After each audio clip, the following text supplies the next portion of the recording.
Okay, Díomh gach duine agus fáiltearóibh arás chuig an sreach arma What It Takes. Good afternoon, everyone, and welcome back to the UCD What It Takes Employability Series. So I'm Niamh, and I'm part of the UCD Alumni Relations team. This is the sixth and final episode of our Spring 2022 series, focusing on what it takes to flourish in your early career. We'll be hearing from these three stellar speakers this afternoon for this special interactive session, which will be different from our usual What It Takes layout. So first, we'll have a presentation from management consultant and IT executive Kevin Breen and college principal and Dean of Science Joe Carthy. And we'll also be joined by Janice Lau here, senior statistics manager at HEA.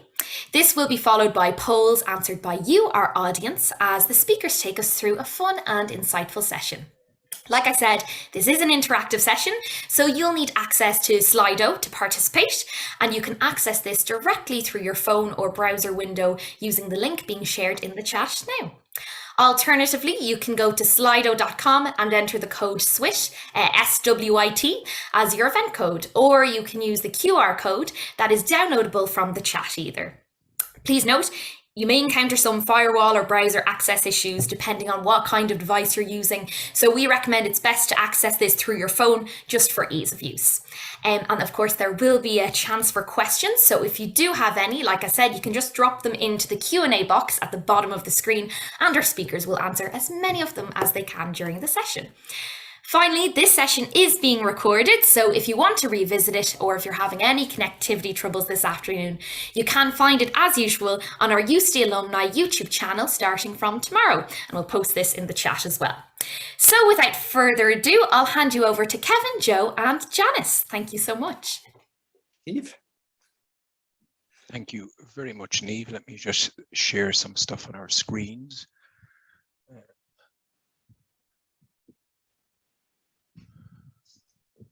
So what you should be seeing on your screen at present, on the left-hand side, as Niamh said, we will be using Slido, folks, during the session. So you can, if you haven't already, snap that QR code or join at slido.com, enter the event code SWIT, or use the URL in the chat box, like Niamh said. We are not going to bore you, Joe and I and Janice today, with lots of PowerPoint slides. So it's not death by 1,000 PowerPoint slides, we can assure you. We do have 3 or 4 to go through, merely to outline the nature of what it is we're going to talk about today. So the flow for the next 55 minutes or so is, we'll set some very brief context for the context of the discussion, which is, how can you flourish in your early stage career? We want to focus on your opinions and topics that are of importance to you rather than to us. And with that in mind, we're going to run 2 interactive polls on Slido, crowdsource your inputs in terms of what are important issues for you. Joe and Janice and I will talk through those and then answer your questions as part of the process. So please, like we said earlier, make this interactive, make it about you, and please post your questions, and we will do our best to answer those and go back and forth with each other on the basis of what you want to talk about. And then we'll have a quick closing commentary at the end. But just by way of context setting, and Joe and Janice, please comment at any stage, as you know, in this brief introduction. Perspective and context matters hugely when you're having discussions like this from a what it takes perspective, because I could spend 20 minutes with my PowerPoint slides, and that's one perspective. Joe could do likewise, and Janice likewise. You get 3 perspectives. Between us, we've got about 100 years experience. We looked at the attendee list. You have 10 times that, far more experience than we could ever hope to have, and far more and broader perspectives than we could hope to have. So life is about how we all see things, but both collectively and individually. And if we put that into perspective, some of the contextual variables, and these are just some, not all by a long shot, that matter in the context of the discussion we're having today is, what kind of a role are you in? Are you a manager or a leader? Have you gotten to that stage of your career, if that's the path you want to follow? Or are you in an individual contributor position? Some people choose never to go into a manager leadership position, whereas, you know, decades ago, it kind of was the progression path for a lot of people, whether they wanted to do it or not, which caused issues in itself. Second, probably interesting contextual variable is Have you worked in startups? Do you work in a mature company which has been around, given the agility with which companies disappear in the modern era, for the last, let's say, 3 decades? Is probably a mature company in the context of the modern era. Do you live to work or do you work to live? Hugely personal question. Hugely central to your own values versus the value of the institution or organization you may work for. Do you work in the public or private sector? What about size of company? Do you work in a large global multinational corporation? Do you work in a regional role, a global role? Or do you work in a small, medium-sized company in local roles? All of these are hugely positive, dependent on what it is you want. But they're also very different, and they bring different perspectives and different experience. In the modern era as well, when I grew up, my mother said to me many decades ago that she would like me, like my elder siblings, to get a permanent pensionable job. That phrase actually existed big time in the time frame in which I grew up. There is no such thing anymore. You may be a permanent employee, but you're definitely not permanent in the long-term sense, because security of tenure is a very tough topic in the modern society in which we live. So a lot of people play in the gig economy or in freelance roles as contractors or in their own right, or as companies in their own right. And you may be in any one of those types of categories. Do you yearn for, is your focus on deep T-shaped type skills in one focus area in one particular sector, or are you the type of person who has already or wants to become more skilled in several focus areas, like a comb-shaped skill set person? And do you want to work in multiple sectors? So bottom line, from a context perspective, having slides that we could go through can never touch on all these contextual variables. You can never get the multiple perspectives that we'd like to get from you in the polls that we're going to go through today. And that is what will drive our discussion. So without further ado, what Joe and I and Janice would like to do first is poll number one is pose a question to you. We'd like you to rank in order of their importance to you in terms of helping you to flourish in your career, four particular areas. Which of these do you think is most important? We'll ask you to rank them from highest to lowest when we set Slido up in a moment. Getting stuff done, is that the end all and be all of life from you? Would you put that as your number one? Is your ability to get stuff done in the company, the organization, the institution you're in, or the workplace within which you find yourself, hugely important in terms of helping you flourish in your career? Second item to rank is your ability to manage relationships, whether it's with your boss, your peers, your direct reports, if you're in a manager or leader position. How important are any or all of those in the greater scheme of things? By navigating the system, the third category, what we mean is whatever environment you're working in, there's a way of getting things done. Sometimes the soft element of that is referred to as the organizational culture within which you find yourself. But we're also talking about some hard elements, such as what does it take to get promoted in the environment you're in? What does it take to get a pay rise?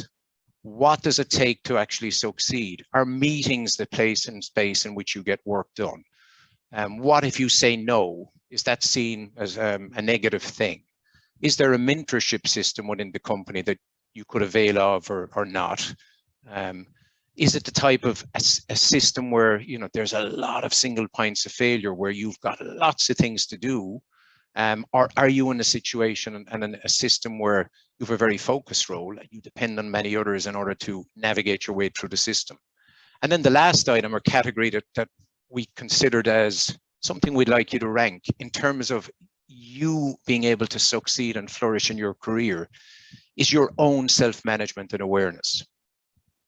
How clued in are you to what it is your needs are, and how do they compare and contrast with the needs of the company or the organization or institution within which you find yourself? So all of these have different flavors to them. And what we'd like to do to get a view from you of which of these you rank as important is open a poll. Hopefully you're all in Slido at this stage and you've gotten it to work. And we're going to turn this first poll live at this stage, and we will follow it up with a much more detailed poll, but for now, let's keep it at this level of granularity. And you should be seeing on your phone or device at this stage that poll up and running and live. So we'll give you a few moments to get your entries in and watch what happens. And we'll show the results and share the results in a moment. And what I'm going to do as you're doing so is log into it myself, not to vote.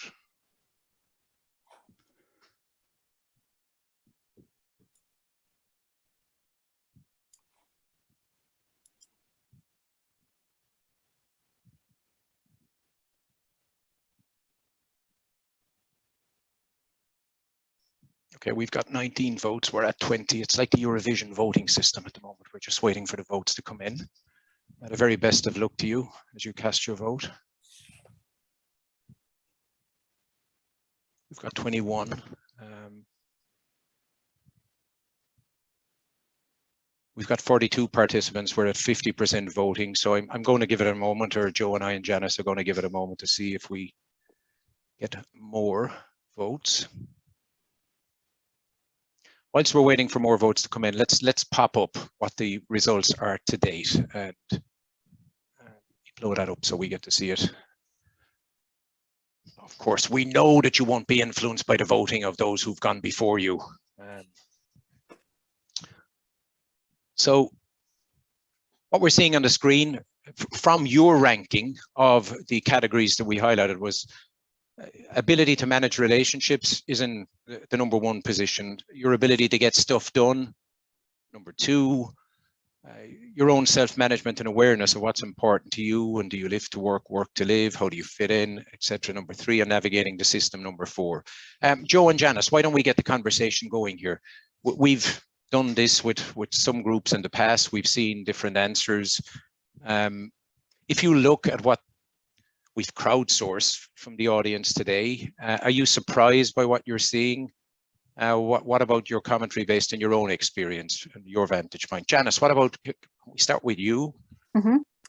I think this is really interesting because I would definitely say managing relationships is #1 for me now. I think that's important in terms of even internal or external stakeholders. There's more opportunities in terms of projects, and I think managing relationships with stakeholders is extremely important. And then I'm kind of surprised by getting stuff done.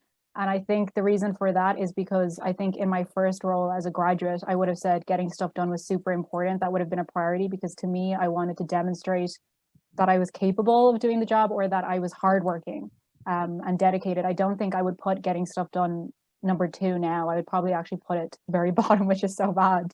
But I think that I would have prioritized it more if I was coming out as a graduate, basically. Yeah, and I think probably we have a biased audience where their default action is to get stuff done. So it mightn't be, that's what they do by default. I think I would agree with the managing relationships as being key to flourishing in your career. I think it's absolutely important. And I agree with Janice. I think people early in their career sometimes don't realize the importance of managing relationships. And the one piece of advice given, Kevin, that we've been having these conversations before in management relationships is an attitudinal piece of advice that I would throw out to people to approach it with, how can I help? So if you approach your boss or the people who are working for you or your peers and you approach problems with a how can I help attitude, it can actually transform your job satisfaction in one sense, but it also can help you get on very well in your career. So that would be my takeaway from the managing relationships. That would be one of my key pieces of advice on that sector, or on that particular item rather. Yeah, I wouldn't have been surprised by any ordering of these 4 categories, because it's not that they're generic, they're all hugely important. But to me, the order in which they exist is a function of where you're at in your career, and it changes based on my experience over the course of time. These oscillate and they change in the course of your career, because, you know, it doesn't matter how senior or junior you are. If you move to a new job, if you move to a new team, if you move to a new company, if you move to a new sector, a new role, if you redefine your career. You know, there's a great book by a lady called Linda Grattan, if I recall correctly, about the 50-year careers that people now live in the gig economy, freelance economy, and the world we now live in. So I think people will go through ebbs and flows of these categories over time as they reshape or rebuild or renavigate their careers. But commenting on what we see here from what we've gotten from the audience, I think managing relationships as number one, at early stage of career, at mid stage and at late stage, is probably not a bad number one to have. I think getting stuff done, which is a polite way of saying something that I've heard said differently in many companies that I've been in over the years, is also hugely important, because you can manage all the relationships you want in the world, but if you don't get stuff done, you're going to stymie and slow your career down. I think these two go very well together, because a phrase that I use quite a lot in my own work these days, but have used throughout my career, is that it's not what you do that's important, it's what you do and how you do it is the killer combination for success from a career viewpoint. And I think a lot of people that I've dealt with over the years miss that end part of that question. They get stuff done, they don't manage relationships whilst they get stuff done, and then they wonder why people don't want to work with them on the next big program or next big project. So that combination of 1 and 2, I think, is a very wise combination to help you flourish in your career, regardless of where you're at. Get stuff done, be seen as a person who delivers results wherever you are, in whatever role you're in, and do so in a way that has people wanting to work with you again and again and again, either as an individual or as a leader of a team, or on the team of which you're part. The piece of advice I would give here, more than anything, Joe, I think, to build on what you and Janice has said, is identify a career mentor at some stage early on in your life. Somebody that you trust, and trust is a hugely important variable. And lots of companies, not all, but lots, have got this career mentorship structure where, you know, people are more than willing. People are, in my mind, generally well-intentioned. They want to help. I do a lot of mentoring. I know Joe does. I know you do, Janice. And within the company within which you exist, seek out somebody that you trust at a different level than you, and use that to your advantage. I think the other thing in terms of getting stuff done is, for God's sake, and this has been amplified in recent years, thankfully, don't allow yourself get to burnout stage. You know, don't be afraid to say no. Sometimes people shy away from saying no, and you shouldn't.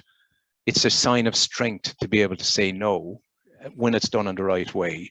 And that links very nicely to the third item, which is that a lot of self-management and awareness is about having that quiet confidence, which is different from cockiness, that allows you to know when to say no, when to say yes, how to manage your time in a very clever way. Because if you don't manage your time, nobody will manage it for you, quite frankly. So yeah, I think the way these are structured is an interesting view. Can I just Joe, Janice, please follow. On the mentoring thing, and just to let people know that particularly Kevin here is involved in mentoring senior management teams and CEOs, and they go looking for this mentoring. So why wouldn't people at the early stage of their career look for mentors? And very often we don't realize your boss, your senior man, and even the CEO is looking for a mentor. So that should be a good reason for you at the early stage of your career actually realize this is a good thing to do, to have a mentor. And also to remember, you're not looking for a life partner. So you're looking to have a conversation with somebody to give you some advice on how to advance your career. And that might be one conversation a year. And that you can have coaches who'll coach you every week, and so, but you can have a mentor. A light touch mentoring works well. When you have an issue, you can go to somebody, double coach, who's wise in some sense in the organization, and that. But also to be aware that your senior people in your organizations, they have mentors and they pay for mentors, and that. So this is not Kevin and I blowing our trumpet. This is just a good idea. So to consider it. I go back to the last number 4, navigating the system, and it's important if you're in a large organization where you have a bureaucracy, to know how to get things done. You have to know how the system works. And sometimes, and almost always, there's a shortcut. But unless you know how the system works, you'll never find out about the shortcut. And sometimes you'll be saying something takes a month. Whereas if you know who to ask, or maybe this is where a mentor comes in, you can actually find out how you can get that done the next day or by the weekend or whatever. But you didn't know the system well enough to realize there was a shortcut. So knowing the system and navigating the system can be a great way of actually helping you get stuff done as well in those organizations that are somewhat bureaucratic. If in your startup, it's not an issue, but in the more mature companies, we can have layers of bureaucracy, but sometimes there's a way of short-circuiting the bureaucracy. Janice, over to you. I was just going to say, we have a really good question in the Q&A. So it says, Yes. taking into account the contemporary dynamics of the Irish employment market of today, is it still viable to stay in a single company and build a reputation in the said company for multiple decades, or is it better now to move between different positions in various different companies while aiming for potentially higher salaries? Kevin, I think you're well placed to take that one. Yeah, I've done a little bit of both. I did stay with one company for quite a long time, and the reason I did it is because it was a global multinational corporation, and quite frankly, if you're an ambitious person, which we'll talk to a little bit in the second poll, which I assume all of you are on this call, because it's very interesting. People typically don't take the time to join calls like this unless they've got some self motivation. Let me put it that way. So you could almost be in an echo chamber in the context of this conversation. But I would say that absolutely, person number one in your life is you. That's a huge part of self-management and awareness. You'd asked me that question 35 plus years ago. I'm aging myself, plus 35 plus when I was starting out. I was hugely loyal to the first companies, a couple of companies I joined, like very, very loyal, more loyal to the company than to myself. As my career progressed, before ever it became common to have this jumping, which is frowned upon by some people. I think it's fantastic. You broaden your experience base in so many ways by moving between companies. So I think whatever feels best for you as an individual is the best advice to give you. I would suggest that rather than chasing money, which can be very easy to do, particularly in a higher inflation environment that we're currently in, and in a hot market that we're currently in. And you always hear this great phrase about your friend or your colleague who's just moved from company A to company B and got 489% of an increase. Don't believe it. Comparison is the thief of joy, if you haven't heard that phrase before. And from a career perspective, I think the day you compare yourself to somebody else is the day you start losing. So if you're not happy in your job, if you don't feel you're learning and growing to the level that you want to from your perspective, if you're not happy with how you've been rewarded, and you know how performance is managed in the company, and you genuinely feel that you're not being rewarded to the level that you are, or you're not learning and growing, then of course move, and of course move between companies. But I wouldn't make a habit of it just for the sake of. I would do it with a strategy in mind, which is, career-wise, what is it that I want in my career? What are the skills that I want to develop? What are the capabilities that I'm most happy doing? If you've never heard of a capability or a methodology called Ikigai, there are many such constructs out there. It's a Japanese kind of framework that asks very simple questions. What do I love doing? What can I get paid for? What does the company or the place within which I'm working actually need? And how can I go about making this happen and achieve something nice for myself? If you have a strategy like that that's driving you, I think it helps, rather than job hopping for the sake of it. And just to add there as well, to do it gracefully, so that if you leave company X, do it in a professional, graceful manner, because you may move to another company and you may in turn move back to the original company in some years, and provided you've left in a good fashion and have had good relationships, that's happens quite often as well. So it's always good to leave in a graceful manner. I think, Kevin, we should move on to the second poll. Yeah. Any other question, Janice, before we do move? No, but I would definitely agree with you guys with the companies. I think I changed 3 jobs in 4 years, 4 jobs in 4 years, but 3 companies in 4 years. And I think that, at the start when I left my first job, it was like emotional, like it was really hard. I was very loyal to the company. And it's only after you move that you realize you actually learned so much more, even knowing what you like and what you don't like, you actually just benefit a lot more. So I would definitely think it's advantageous. The first poll was an easy one. There was only 4 options. What we want to do now is dive a little bit deeper and get into more depth in terms of what is it that drives you? What is it that's most important to you from a personal perspective in terms of flourishing in your career? And And very quickly, we're going to give you 9 particular topics to rank in order of their personal importance to you. So it'll take a little bit longer. We'll start the poll in a moment, but let's talk through them very quickly. Relationship with external colleagues. By external colleagues, we mean those outside of the team, the immediate team that you're part of and the company you're in, but also external to the company you work in. To some people, this is very important to maintain a linkage with a broader network than just those that they play around with every day. What about clarity of your role and of the goals that are placed upon you? Do you have a clear understanding? How important is that to you as an individual in order to allow you to flourish? What about compensation and benefits? And in the modern world, 3 years ago, who the hell would have thought of hybrid working and flexible working as a kind of a benefit that we should all get?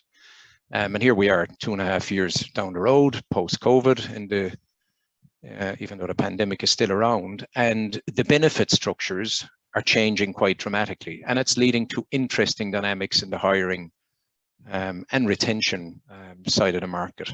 What about your own career ambitions? We said one of the contextual variables was, do I work to live or do I live to work? And what's very important to bear in mind is that it's okay to work to live rather than live to work. You'll have all sorts of people with whom you work with.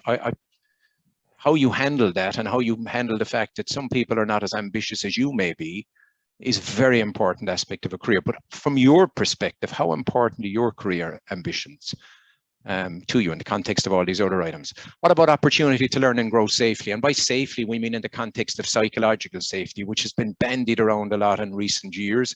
But essentially, it just means that you work in an environment where trust is a high commodity. And you have the opportunity to move into what Amy Edmondson and others call a learning zone rather than stay in the comfort zone, if that's what you so desire. Relationship with your immediate team, where does that fit in rank order of importance? What about your own fears and anxieties? And some people don't like to talk about their fears and anxieties. We spoke about some of them just a few moments ago, but what is it? What are they?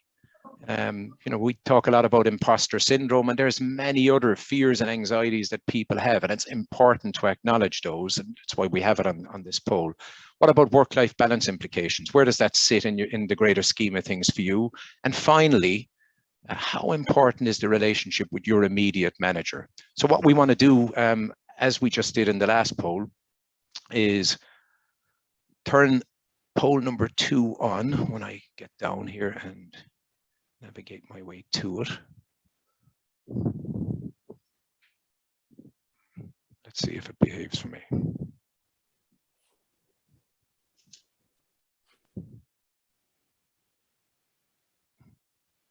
You should see it appearing on your screen now. So 9 items to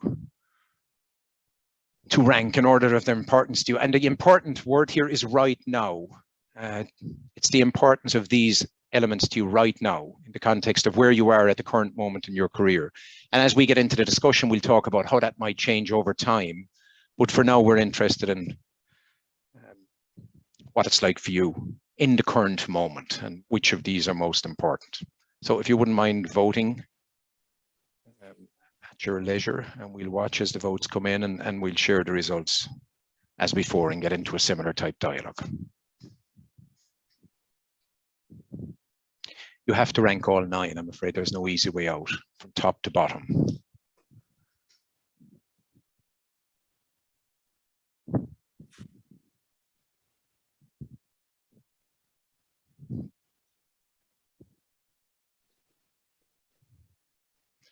We're at 9 and rising, Joe and Janice and everybody on the call. So when we get to a quorum of 20, we'll start showing the results and get into the discussion.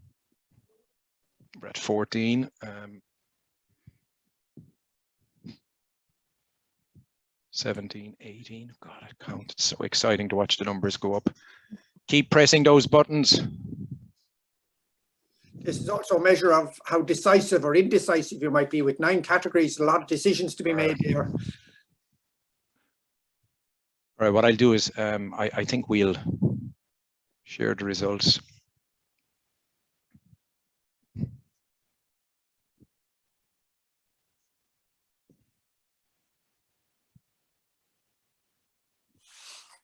and start talking and looking at what's coming in. And the score, in case you're not familiar with Slido, is merely an aggregated measure of people's rank order. So bottom line, it's showing them in the order in which collectively you view them as important or not. It might not map to the voting, obviously, that you did at an individual level, and that's what will make the conversation interesting. Janice and Joe, let me throw it open to you again. So my own career ambitions: number one, opportunity to learn and grow safely. Number two, clear understanding of my goals and roles. Number three, relationship with my immediate team. Where's your immediate reaction to what you're seeing on the screen from your perspective and your experience base? I think this is. Go ahead, Janice.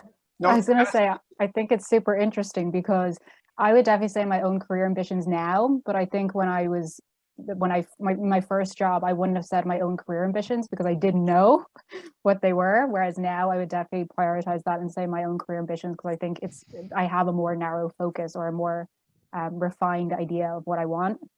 And I don't think I knew that a couple of years ago. Opportunity to learn and grow safely, I would have said that as well, because I think that's super important, especially because the environment is constantly changing. So that one's really important. I think it's really interesting that relationship with my manager is 6, because I think that in terms of personal importance, I think that a manager is so important, a good manager or a bad manager, actually, because they can have a negative impact on you or even your mental health. And that's why it's really important to have a mentor, like what Joe and Kevin said earlier. I think a mentor is really important, especially if you have a manager that you don't really get along with. Not even if it's a bad manager, but if you just aren't aligned, for example, that you need that support externally to help you flourish in your career. So I think it's really interesting that relationship manager is 6, because even if I said that I didn't care or I didn't want to care, I still feel like it has to be top 3. Just because I do think it has a big impact on you and your development. Joe, what about from your perspective? Yeah, I think it's really encouraging that people are putting their own career ambitions up, number one. I think that's fantastic. So it is, and to have a clear understanding of your goals is great as well. But I would agree with Janice that your relationship with your manager is a really important aspect of your working life, and obviously you'll be working for different managers as you progress through your career, and the relationships will vary, and the danger of, as Janice mentioned, having the bad manager in particular who doesn't recognize your talents or who undermines your confidence, something like that can be very destructive for somebody. And to be aware of the fact that they are a bad manager. It's not that you are broken, it's your manager is broken, but it's easy for us to say that in a webinar, but to encourage people who are unfortunate enough to encounter bad managers, that it's not their fault. The blame and the fault lies with their manager, and to try and see beyond that and see how they can navigate out of that situation. You mentioned, Kevin, there, the opportunity to learn and grow safely. I think the point, what you were implying there, was the ability to be able to make, that an organization lets you make mistakes and doesn't punish you for them, and understands and that making mistakes is part of what we all do in life at whatever level we're at. And if we're constantly afraid we're going to make a mistake and going to be called up or shown up for making mistakes, then we're not in a place that lets us grow safely. So you need to be in an organization where you can make mistakes. And again, that's where your manager is so important, that they can tolerate mistakes or show you where you've made a mistake. And very often it's because you haven't been given the appropriate training for some situation that the mistake is made, as opposed to your own incompetence or whatever. But sometimes we can be very harsh on ourselves. So I'm very encouraged with the order I'm seeing. Yeah, and from my perspective, I would echo somewhat what you say about relationship with my manager, but sometimes I think it's overplayed, and I'll tell you why. Donkeys years ago, I think your manager, the immediate relationship with your manager was, and it still is important. And you know, if you look at Gallup polls or Corn Ferry polls or any of if you do a lot of reading from a career management perspective or read a lot of books, you know, this is always highlighted, relationship with my manager, and I think you cannot underestimate it. However, I think there's some very interesting things above it. The relationship with your immediate team is also important, because birds of a feather flock together. So I think your ability to be able to, if your career ambitions are number one, the takeaway for me from this, I'm taking that to mean that this is an ambitious bunch of people who, you know, which is what I meant by it's almost self-selecting. When people generally dial into webinars like this, it's because they're self-motivated, self-interested. So I'm not surprised to see that as number one.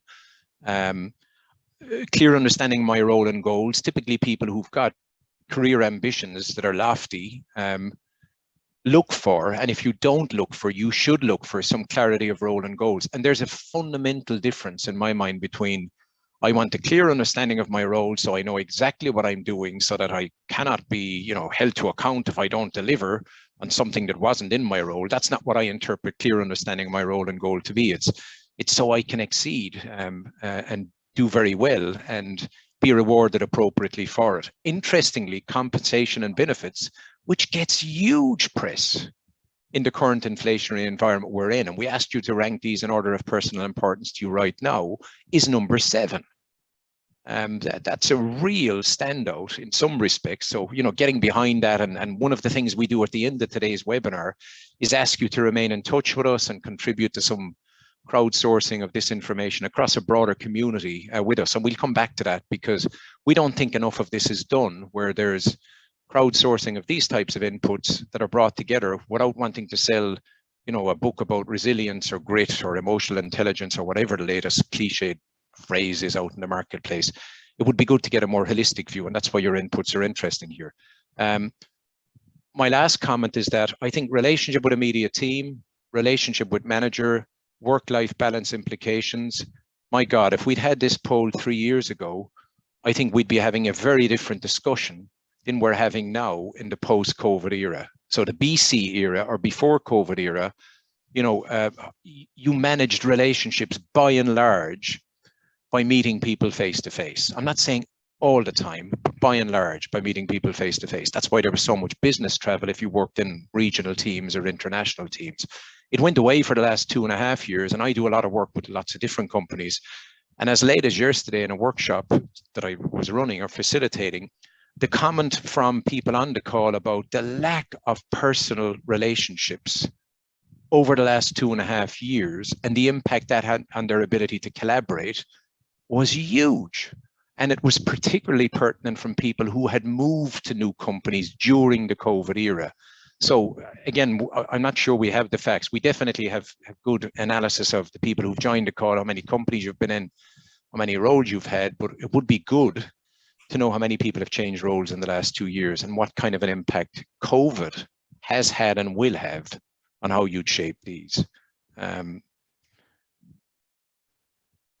one that doesn't surprise me, even though Gallup and others, anybody familiar with the Gallup poll, Q12 questions, it always comes out and says, one of the big determinants of employee engagement and satisfaction is, do I have a best friend at work? Or do I have, so it's hugely interesting to me that relationship with external colleagues is number 9. And is that indicative of a distinct divide between work and non-work, or does it indicate something different? And my own fears and anxiety has been down at number 8. Again, just says to me that this audience that we have on the call today in the webinar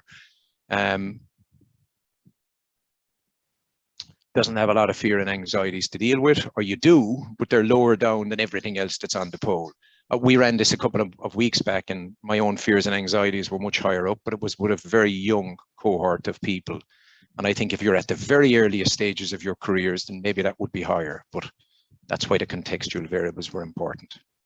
Janice and Joe, please add to. Can I just come in on number 2 there, the clear understanding of my role.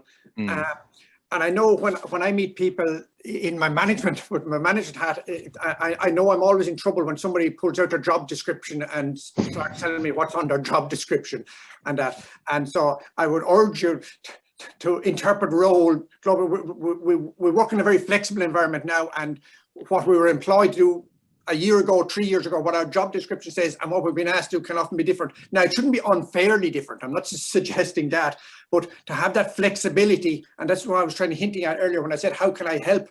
Attitude is so important, because roles do change dynamically over time, and it's important, if you want to flourish, that you can adapt to those changes and realize that those changes are necessary in order for the organization in which you work to flourish as well. So if the organization doesn't flourish, you won't flourish in turn. So we have to be very, I think we need to be quite flexible in changes in role, and that, albeit that if you've got a job in Dublin, you shouldn't be transferred to the far end of the world at a week's notice or something like that, but within reason to be flexible. Joe, can I build on what you say and ask Janice a question, if you don't mind? I think linking number one, my own career ambitions, to number two, clear understanding of my role and goals, to number 6, relationship with my manager and comp and benefits. If there was one tip, trick, or pearl of wisdom that I would impart to you, and maybe you don't need it, but it's to make sure, if you're not already, that the clarity of your role and goals is linked to your ambitions, obviously, but make sure that your manager, at a minimum, understands how what you're doing that is valuable and adds impact to the bottom line or the top line. Make it very visible. Do not be shy about, selling yourself. And I don't mean cockiness. I mean having an inner confidence that makes it clear through your regular meetings with your manager, in particular your manager, that what you're doing is related to what it is you're supposed to be doing to add value. Too many people, and not just at the early stage of their careers, at middle level, and even at the later stages of their careers, don't do this. And they think, oh my God, I can't. And I don't know if it's a cultural thing in Ireland, and I know we've got a whole mix of cultures on the call today. I'm not so sure it is. I've seen this in every culture in which I've worked, in every part of the world. There are just some people who don't like talking about what it is they've done well. Please don't be shy. Don't be cocky, but do not be shy, because that's hugely important to linking several of these categories together. And your manager may be the best person in the world, back to that earlier comment, and maybe the type of manager who's hugely supportive and does everything they can to help you grow and drives your promotion. I'm sorry, I've met people who don't do that at all. And so that's even more important for you as an individual, as ambitious people in early stages of your careers, to do that in a positive way that wins support from others and have others advocating for you. And that's back to what you do and how you do it, and linking those two together in a very intelligent way rather than clever way. And just quickly to follow up on that, Kevin, it would be fair to say as well that some very good and capable managers are managing a large number of people. And we often think they know what I'm doing and they know the contribution and they'll remember it, but they're managing so many, they won't, unless you bring it to their attention, they may not be aware. We often say, oh, well, the manager should know that I'm doing this and should know that, but very often they're so busy they may not know it unless you tell them about it. Janice. Yeah, I totally agree with that. I think that a lot of the times, when I help people with, their application forms for something, people are like, oh, I don't want to say that because it seems really arrogant. And to me, I'm like, no, you did that. Like, you led that project or you managed that project. Like, write it down. Like, the word is not that scary. Like, I'm not saying like you should write down, I did this project and it was, never before done or never done before or something like that. But just say like it was the first of its kind or something, right? Like, even adding that word, that it was the first, that you initiated this analysis, that it was like a new thing that you came up with. Like, it's not the case that this was done before and you were just repeating like a machine, just redoing the same thing. And I think, there's a difference between arrogance and actually just stating what you did. And I think you're right about managers. Someone could be managing a lot of people and they might not know what your goals are. Like, could be the case that your manager is like, okay, this person's going to get this done, so I'm going to give it to this person because I know I can trust this person with this. I'm just going to, give you another project.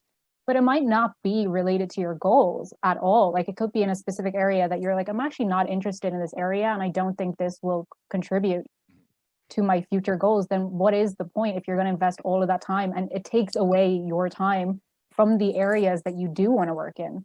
So I think that's really important, aligning all of those things. And I think my own fears and anxieties are actually really interesting at the bottom, because I do think that's related to your manager as well. Whether your manager helps you to boost your confidence or gives you confidence. And, having fears and anxieties are not ideal, obviously, if you're trying to apply for a job or something and you have imposter syndrome. But it's really interesting. It's good that it's at the bottom. Yeah, it is and it isn't, though. And the reason I say that is because don't shy away from using a mentor or within your own company.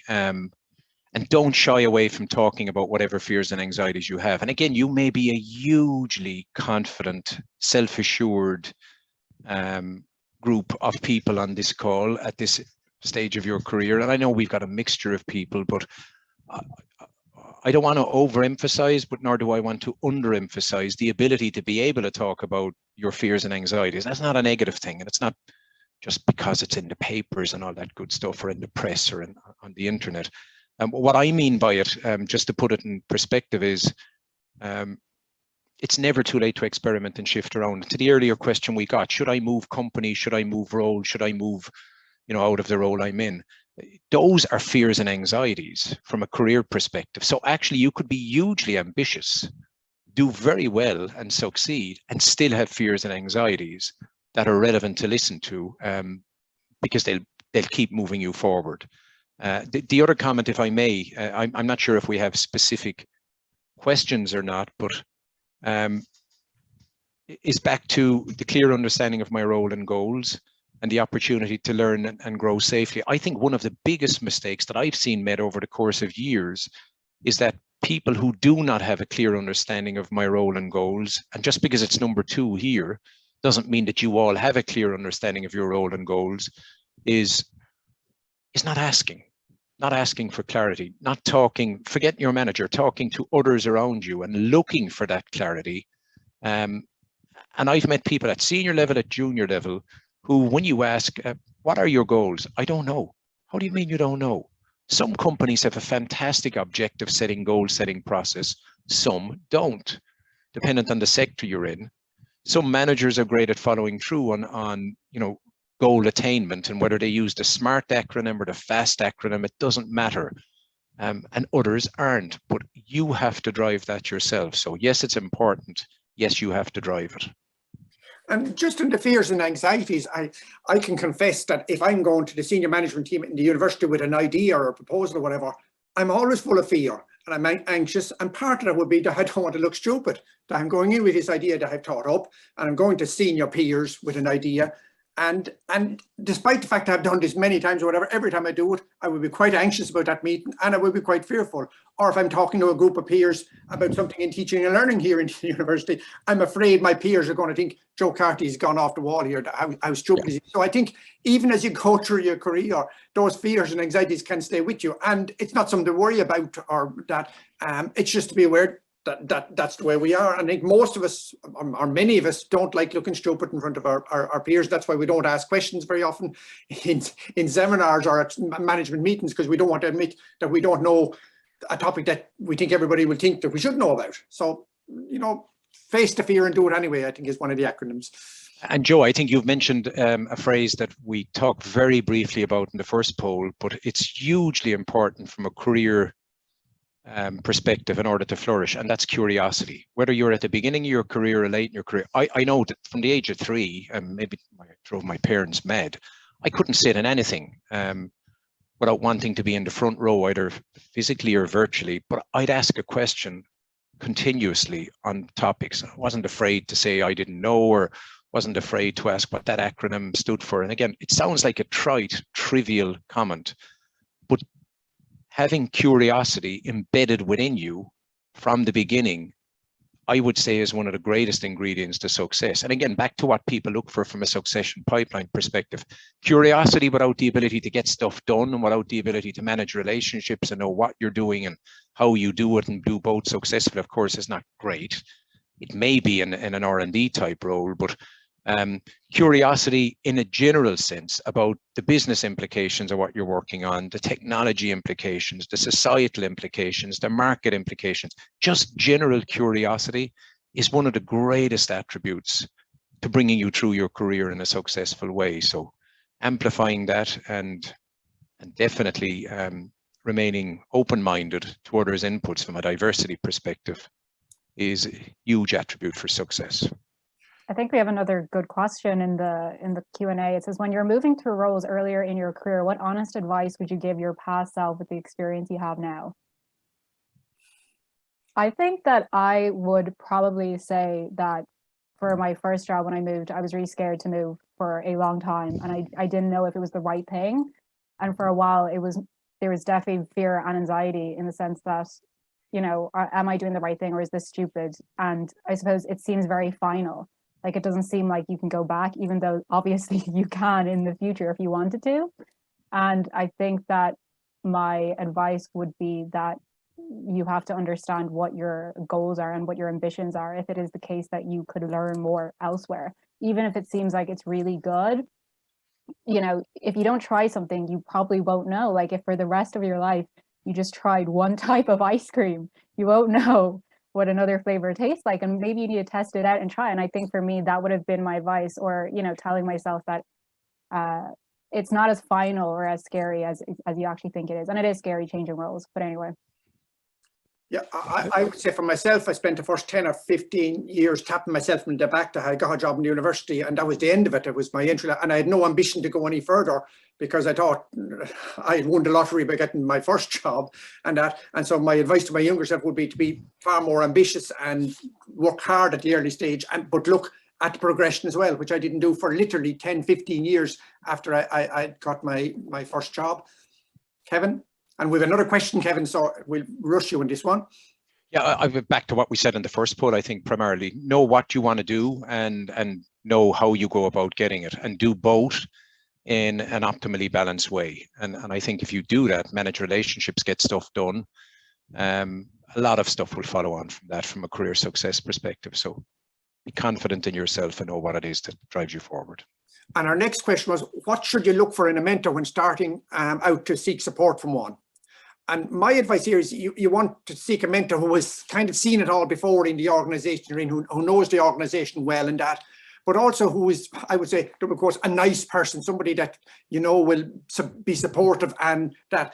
And you'll know within 10 minutes of chatting to somebody, you'll know whether they're going to be a good mentor or not. And if they're not going to be a good mentor, that's fine. Go looking for another one. But that would be my advice. Kevin, what would you say? I would say find somebody who's a good listener and doesn't want to preach, number one. And I would say also look for somebody who has learned a lot over time, but isn't a know-it-all. The last thing you want is a know-it-all who gives you one flavor of advice without listening to what it is you really want help on. So, and again, it works both ways. A good mentor will know whether they can help the person they're mentoring, and a person who wants to be mentored will know pretty quickly whether they're getting the type of help they need. So don't be afraid to walk away. Also look at who are the key influencers in your company. Ask a few people who are in the know in the company you're in, whether you've just newly joined or whether you've been there a while. Get insights as to who is regarded highly by more than 5-10 people. Typically, that's a good example. Yeah, they might be in demand, but you know what? An email to a person saying, I'd love to be mentored by you. I've heard lots of good stuff. People have egos, and people who want to help and who are well-intentioned will help. That's my experience. Janice?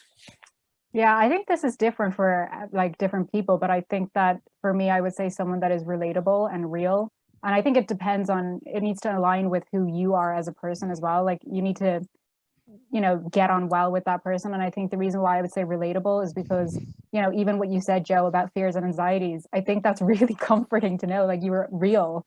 You know, that like, I personally would appreciate that in a mentor. I need someone who is just real with me and doesn't say, no, like, you know, you'll get used to the presentations. It's fine. It's not scary after the 10th one. Like, I need someone who's like, no, I've been working for ages and they're still scary. And I appreciate that honesty, because I just think it's more comforting. So I think it depends on who you are as a person, and you know, finding someone that is relatable and aligns with who you are, like your personality.